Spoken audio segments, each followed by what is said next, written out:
Welcome back, everyone, to Afrodo Reviews, where we decide, is that book worth reading of a second breakfast? Or does it deserve the fiery pits of Mount Doom? So let's decide. Today's book is Ascendant by Michael R. Miller, published in 2020. It's a Dragon Rider fantasy novel and the first book in the Songs of Chaos series. As it stands, despite the review that will follow, there isn't much I could find in this book's background, so I'm going to go ahead and just move onwards to the report card.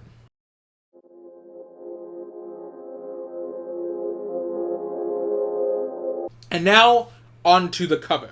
The cover of the book is actually lovely.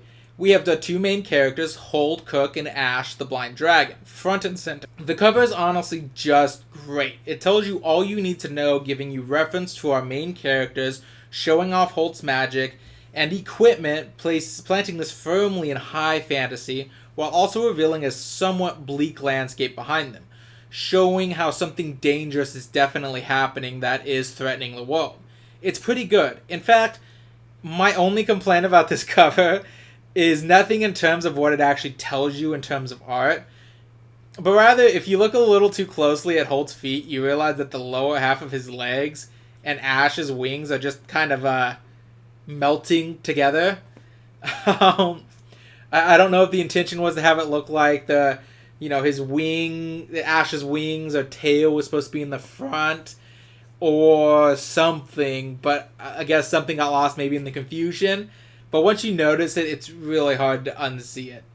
Thankfully, it's merely a minor art error that does nothing to detract from the cover beyond a small, smidgen. So consider that a nitpick. But now we move on to the synopsis. And man, it feels weird to give one of these without having to fall back and say, I read it in the TBR of this month, go check it out. Which I didn't do, obviously. But to move on, since I didn't do that, allow me to do the best I can for context of this review. So this book is a Dragon Rider fantasy. Our story follows Holt, the son of the castle's cook, as he comes across the Dragon Riders and learns that, in the process of their choosing, they often throw out eggs that are deemed defective by dragons. Feeling pity for an egg that he comes across and one of the senior riders try to have him throw away, Holt decides to sneak into the hatchery and steals one of these eggs so they can't be destroyed, only to find that it hatches into a blind dragon with stark white scales. And before the consequences of bonding with a dragon in secret can really catch up to him, the dragon riders in his realm are almost completely wiped out through a series of treacheries and careful maneuvering by their enemy, the Scourge. Meaning that, though as unorthodox as it is, Holt is now officially one of the last two dragon riders in his homeland, and as such, one of the last two hopes in his homeland to fight off the dark menace of the Scourge before it destroys everything and everyone. And that's about all I can give you without direct spoilers. Although B1, obviously my review is going to have spoilers. I probably should be doing this more often before I get into the full-on review. But this is just fair warning. Simply put, I did love this book. I found it a fun, interesting read that honestly took me back to my childhood days when I would spend hours reading fantasy novels in the library or playing my fantasy games. Once you get past that initial hump of starting a new book, it really does just kind of sink its teeth into you and drags you along for the ride. And you gotta hold on tight. So much so that while I was reading this book, I pretty much found every excuse I could to go back and continue reading. Holt is a sympathetic and fun protagonist, even if I do admit he does kind of steer a little too close to that Mary Stew category for my liking. Ash is a fun character for the noble dragon who has been blinded by cruel fate. Pyra and Talia, the other two Dragon Rider pair, are pretty complex and interesting characters, starting off as antagonistic to Holt, but eventually accepting them as one of his own. Admittedly, the book is a little less than subtle that Talia and Holt might have a kindling romance that'll probably happen over the course of this series. We have our gruff mentor who gives the unlikely hero a chance and trains him in the way of Dragon Riders, even though he himself is no longer one, and so on and so forth. All the traditional fantasy elements are here, and Miller just makes them work. Now, I do admit that a reason I love this book so much might be because it preys a little on my nostalgia. More on that later. but I can honestly say that I thoroughly enjoyed this book. In fact, oftentimes the large fantasy books that I have can end up causing hesitation before I do start them, just due to their sheer size. And while something like Dragon Mage by M.L. Spencer, or another book I have called The Errant Prince, both of which are, 800 pages plus long, vastly dwarf this book's measly 500 plus pages, it's still worth a read. I can honestly say that I'm super eager to see what the next book holds, even if it is as long or longer. And it's only through great determination that I focus on reading the rest of the TBR I set up for myself. In fact, to put a fine point on this book was going to be a minor TBR, reading wrap-up, reading vlog book. But I enjoyed it so much that I felt it deserved a full review. And because I'm also going to be a little critical of it, because when I sat back and thought about it, I realized something very interesting. Obviously, I've not found a single book with no faults at all, and this one does have faults. As I said earlier, this book may have entranced me so much because it did kind of prey on that nostalgia. It wasn't until later that I realized that... So, one of the best ways I can describe this book is, what if Dragon Age Origins mixed with The Inheritance Cycle by Christopher Paolini? Now, the comparisons on both works are pretty strong, and I'm not joking when I say it is literally just a mix of those two works.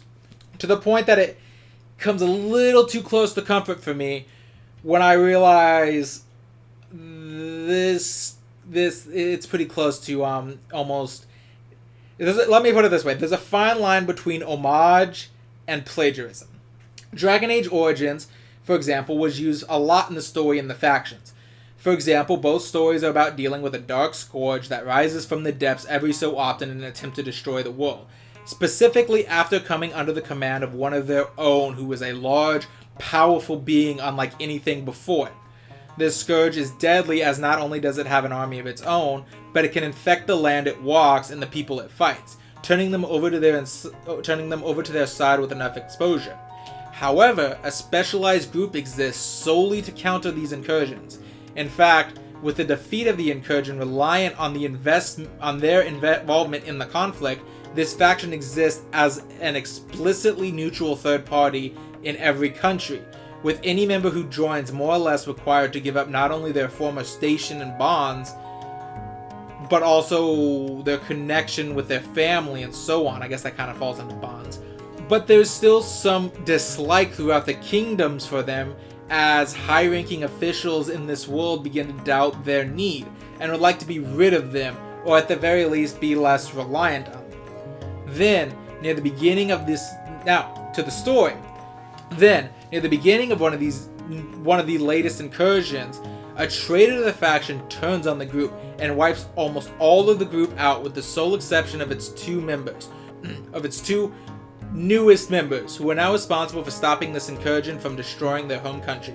It very much is Dragon Age Origins, but the Blight is about bugs, and the Grey Wardens are dragon riders. Now, the Aragon comparison is a little lighter in the story department, but it's pretty clear when you look at the characters. Our main character is a young man about to become an adult, who comes across the dragon egg and takes it in. The egg hatches, and the dragon and the boy form a strong magical bond between themselves, basically preternaturally ordained to occur. As the dragon matures, it becomes harder and harder to hide, until a tragic event which destroys his home and eventually kills his guardian forces him to leave. There he is joined by a couple of companions. The first is a princess of an elite faction who is cold and distant from him at the start, but eventually warms up to him the longer it goes on. The other is a seemingly bitter and grouchy old man who actually is a former dragon rider whose dragon fell in battle, whereas he survived. And he holds a deep anger against another rider who is to some degree responsible for the death of his dragon. His work is to train our main character as a proper rider, but an encounter with the agents of the enemy ends with his severe wounding, which takes his life. Our main character eventually will go on to ride in his place, inheriting his specially designed rider blade to use in place of not being able to have one of his own forged. So as you can see, I don't make the comment that it's a mix of the two properties very lightly. And as much as I did enjoy this book, it's hard not to say that it may have borrowed a little too much. I still love it, and I do recommend it. And I do think that it does enough to remain unique on its own. But I do really hope that the second book is a lot more original. Because, no offense, Miller, Dragon Age Origins was the best game in the Dragon Age franchise. So you won't do yourself any favors by copying the other two. I kid. I do also want to say that even comparisons to other works set aside, I wasn't as enthused about the ending as I think I should have been. It's hard to put an exact finger on why, but to me it just felt like it lacked that oomph. You know what I mean? Perhaps it was because while this traitor was built up to as the final fight, with it requiring the teamwork of both remaining riders to effectively put down with clever intelligence, the second and third antagonists just lacked any real presence. Now obviously the overarching threat, which I'll just say is the third protagonist, is clearly just introduced and is clearly meant to be the final boss of this series, so to speak. So this could have worked. But I feel for such a large and imposing threat, he's a little too directly present in the book. And I think we could have waited for more on him. Maybe it could have been better to stick with, rumors and hearsay and, being built up through other characters before our characters met him in a confrontation. And the other antagonist is basically just a faceless kaiju bug with no real presence in the slightest, but exists to be a, for lack of a better word, the dragon in the final battle. Basically, it's the archdemon from Dragon Age, but with almost none of the build-up that we see across the first game. The Grey Warden in Dragon Age has nightmares. We see it soaring over its armies and commanding them. We can see how formidable it looks. And a great deal of build-up is used to get us ready for the final confrontation to occur, especially with the revelation at the end of what it will take to kill it. In this book, it just kind of appears to be the unstoppable force that Ash and Holt need to overcome to end the Blight. I mean the Scourge, and then push them back. Also, by the way, another comparison, the overarching threat, Dragon Age Origins also kind of did that, where it's a main evil boss who, was originally someone who would have been on the other side of the incursion, but seems to have taken over them and is now, making much more effective use of them than anything before. Oh, yeah? But in the end, I'd give it an 8 out of 10.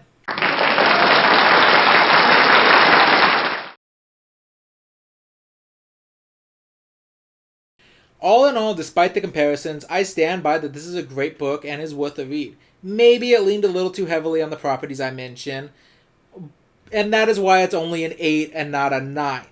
I mentioned before that just because a book is similar to another work does not automatically make it bad. However, I've also mentioned before that a book that is very noticeably similar to another book doesn't make it good either. Does its best to remain firmly in the homage category, but it takes a few steps over that plagiarism line that I felt it could have just... The book does its best to firmly remain in the homage category, but it gets so close to the stepping over the line of plagiarism that I don't think it does itself any favors with that. To the point that it did detract a little bit once I sat back and realized just how much this book copied. That being said, I do still very recommend this book for anyone who wants to read a great fantasy series about dragon riders. And I honestly hope that the second book in the series will be much better and much more original. And I will be reading the second book. I honestly do think it's worth the read. With that being said, I don't have much else to say on the book besides recommending it. Just remember, with every book comes an adventure, and every adventure is worth having, even the bad ones. I'll see you later, everyone.